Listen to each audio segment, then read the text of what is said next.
ফেসিবাদ সরকার এই দেশের মানুষের উপর যেভাবে জুলুম নির্যাতন করেছে, এই ফেসিবাদকে নির্মূল না হওয়া পর্যন্ত, নিষিদ্ধ না করা পর্যন্ত, তাদের বিচার না করা পর্যন্ত এই আন্দোলনের সাথে এই দেশের জনগণ আছে, আমরাও আছি।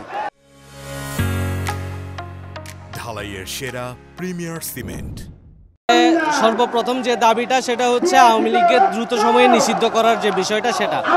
এখন আপনারা একটু ভেবে দেখেন যে দলটা গত 16 বছর বাংলাদেশের জনগণের উপর অত্যাচার নিপীড়ন চালিয়েছে, যে দলটা গণহত্যা চালিয়েছে জুলাইয়ে, যে দলটা গণহত্যা চালিয়েছে শাপলা চত্বর থেকে শুরু করে বিডিআর থেকে শুরু করে বিভিন্ন সময় গণহত্যার পর গণহত্যা তারা চালিয়েছে, খুন গুমের রাজনীতি শুরু করেছে তাদের হাত ধরেই সেই একটা দল। আর আরেকটা বড় বিষয় হচ্ছে যে বাংলাদেশের ভোট চোরের যে কারিগর, বাংলাদেশের যে ডামি নির্বাচনের আবিষ্কারক, সেই দলটাকে এখনো পর্যন্ত নিষিদ্ধ করা হয় নাই।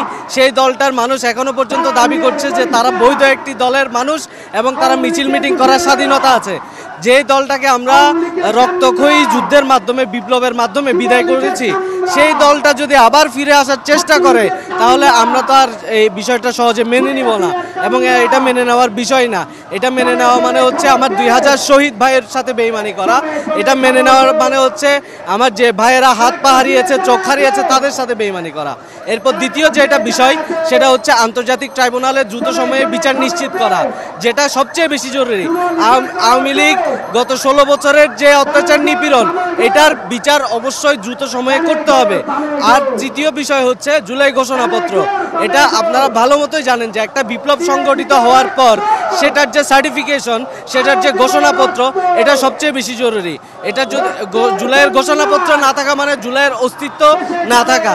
সামনে যে কোনো সময় যে কোনো দল, যে কোনো গোষ্ঠী এই জুলাইকে অবাঞ্ছিত হিসেবে ঘোষণা করতে পারে যদি এই ঘোষণাপত্রটা না থাকে।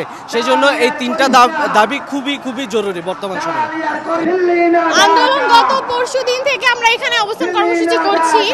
যতক্ষণ না আমাদের দাবি মেনে নেওয়া হবে, আমাদের যে তিনটা দাবি রয়েছে, আর মূলত আমাদের মেইন যে দাবি আওয়ামী লীগকে নিষিদ্ধ করতে হবে এবং বাংলাদেশ থেকে স্বয়ংক্রিয়ভাবে নিষ্ক্রিয় করতে হবে। যতক্ষণ না আমাদের দাবি না মেনে নেওয়া হচ্ছে ততক্ষণ আমাদের অবস্থান কর্মসূচি থাকবে।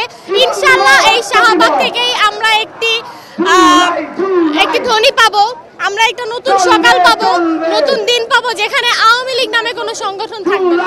আমাদের আইন শৃঙ্খলা বাহিনী ঠিক হয় নাই, আইন শৃঙ্খলা অবনতি আছে।